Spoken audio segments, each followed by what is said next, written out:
通識係1秒鐘嘅觀察，1分鐘嘅思考，一生嘅追求。知識型人陳美詩、蔡展輝。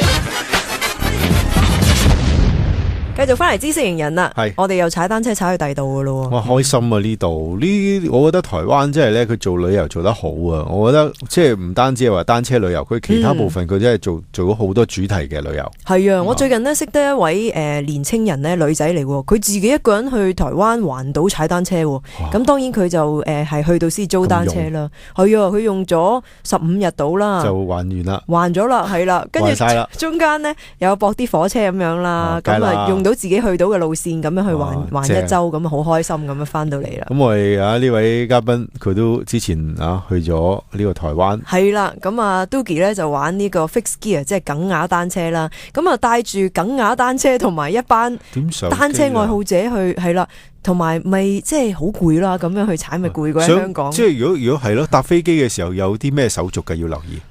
首先你要揾間可以免費俾你放到個單車嘅一個航空公司。係啦，係㗎，係冇錯。咁有啲航空公司係要另外收費嘅，因為其實你個單車你都要拆咗件嚟擺箱嘅。係啊，咁佢寄箱嘅行李咁樣去寄。咁但係啲大型嘅行李咧，需要可能有額外嘅收費嘅。係咁幸運地咧，就其實台灣嗰邊嘅航空公司咧，有一啲航空公司係免費嘅，台資嘅。係啦，冇錯，台資嘅航空公司。咁都係得個兩間啫，其實得一間嘅啫。係綠色嗰間。冇錯。咁佢咧就非常之好啦，就係只要你全身嘅行李重量，包括你 hand carry，只要唔超過20公斤，包括埋寄倉嘅，咁就可以寄到噶啦。都 OK 嘅喎。平均一部單車10到12度啦，係嘛？應該大概係16磅左近啦，即係大概可能8公斤。8公斤係好輕嘅車嚟咯喎。係啊，8公斤。我啲新手嘅係揸10。新手嗰啲好重。10啊12嗰啲噶啦嘛。係啊係。喂，8公斤，咁你仲有剩喎？係啊，所以你都可以想象下，其實我仲可以有10公斤剩。係咯。我諗孭10公斤米過去都仲得。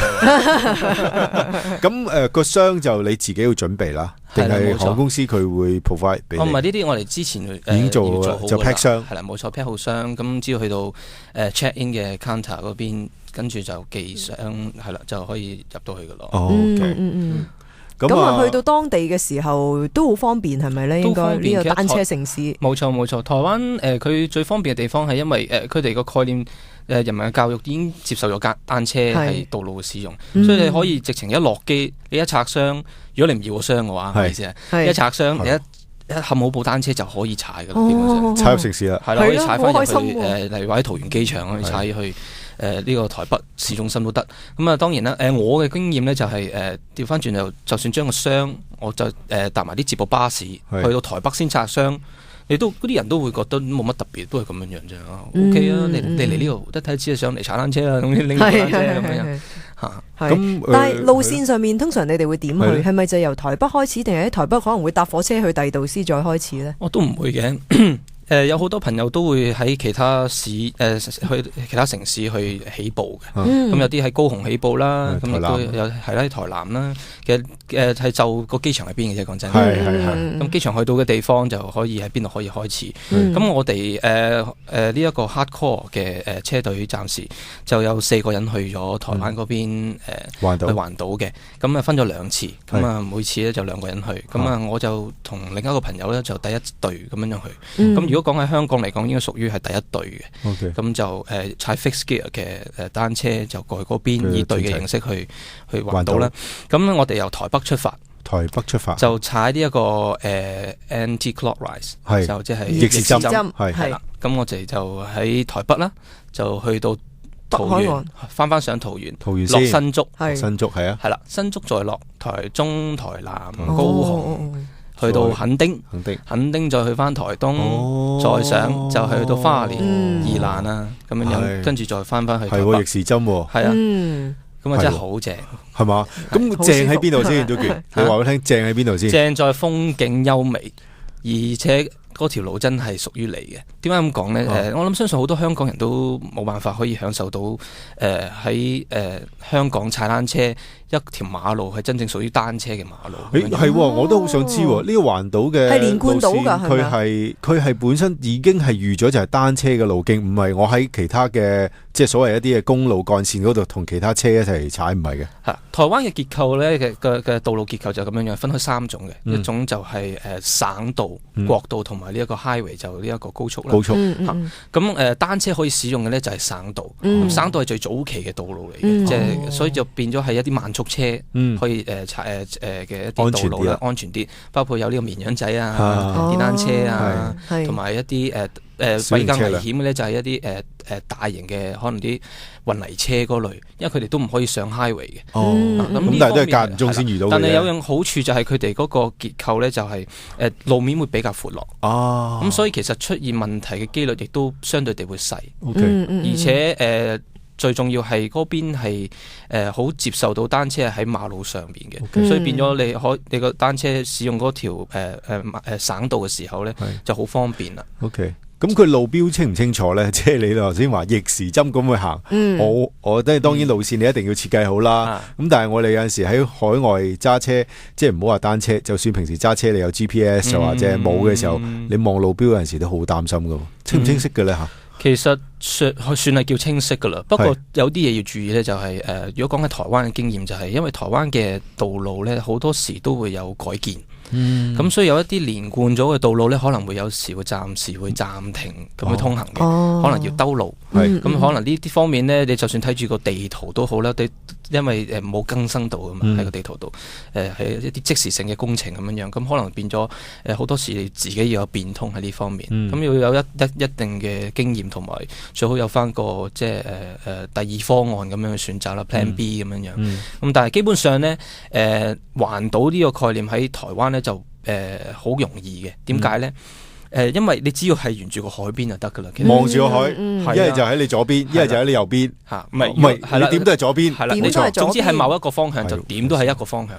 你逆環右邊有左右有右，係啊，有逆環有順環就唔同。佢頭先逆環嘛，逆環係逆環就右邊，係咯，逆環係右邊咯。如果你順環就左邊，翻轉頭嘅時候都係右邊，右邊係喺你係都話逆環逆順喎，係啊，逆而家講緊逆。OK，如果順環就喺左邊，係啦，好，繼續。仲有樣嘢就可以同大家分享咧，就係都要盡量小心一啲隧道，因為隧道咧就其實就佢哋嘅工程都好多嘅，咁亦都要睇清楚會唔會好窄啦條路。如果佢個牌係寫住係唔俾單車使用嘅咧，你盡可能都唔好入去。咁點算啊？咁啊，兜山路可能要兜山路噶。但係因為咧有啲隧道真係好昏暗嘅，咁如果你冇足夠照明系統咧，都唔好衝入去啦，都幾危險。因為你第一其實未必係你需要見到條路，但調翻轉係要人哋見到你。因為始終咧可能你好多時可能見到呢啲隧道都會係同好多啲重型嘅貨車一齊行，咁變咗好多時你可能其實某程度上喺安全上面都要顧及到，盡量令自己安全啲好啲咯。OK，咁但係你上次呢個環島你用咗幾耐時間到啊？上次我哋用咗11日去環島，11日，但實際我哋係踩咗9日，因為有2日我哋放咗假，計埋落去啦。咁踩嘅推進嘅即係速度係點咧？每日要踩大概100公里以上。 100公里係啦，係密腳係咁踩啊？咁本身係密腳噶咯？呢一隻單車係我知，但係都會唔會突然間停下影下相睇下，停下影下相咁樣嘅？都會吓。咁基本上就真係密腳咁踩。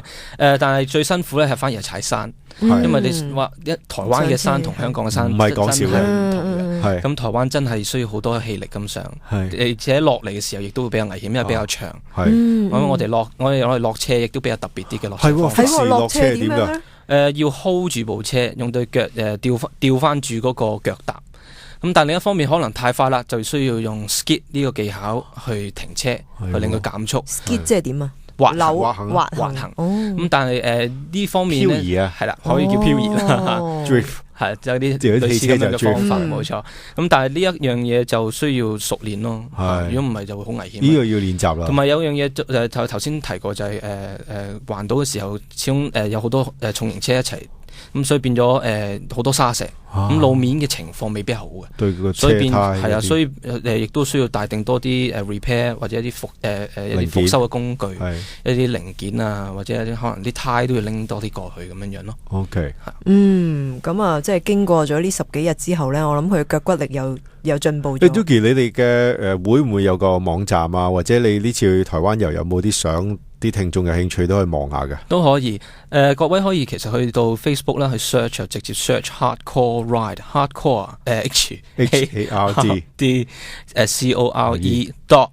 CORE.RIDE，Hardcore Ride， 就揾到我哋，就揾到你哋噶啦。咁你好似定期都有活動嘅話，係冇錯，我哋會6至8個星期咧會做一次環島啦，或者係其他嘅一啲路線嘅規劃嘅，可以睇一睇，佢到時再 join 我哋啦。OK， 好，唔該晒 Doogie 啊。OK。知識型人陳美詩、蔡展輝。